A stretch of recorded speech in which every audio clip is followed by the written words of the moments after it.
jag som är Axel. Jag är lite krasslig idag också, men jag spelar den videon ändå. Det är lördag. Kul. Lördagsgodis. Lördagsmys. Nej. Ja, idag hade jag kanske tänkt att prata lite om någonting. För jag kom på någonting igår, men nu kommer jag inte på vad det var.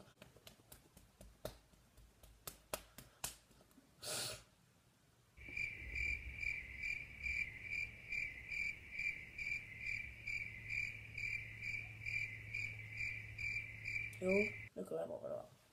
Fiskar.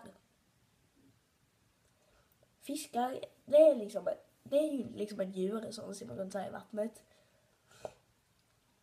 Men varför ser de ut så här?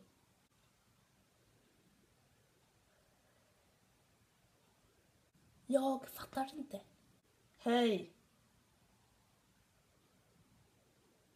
Varför kan de inte använda vanliga folk? Just det, de har ingen näsa. Synd! Eller bra, för de kan inte bli förkylda. Så tänkte jag prata om glassar. Vi skulle jobba med ett glassprojekt i skolan. Så hittade jag 2 bilder som faktiskt är väldigt bra. Okej. När man ska få, eller när man ska kolla efter en glass man vill ha, så kollar man så här, och så kanske man vill ha en Diamond till exempel.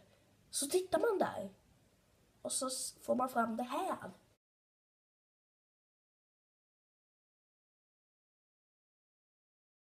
Och sen när man får den så bara, yes, den här kommer vara precis som på bilden, så här rund och fin och en liten topp i. Nej, de ser ut så här.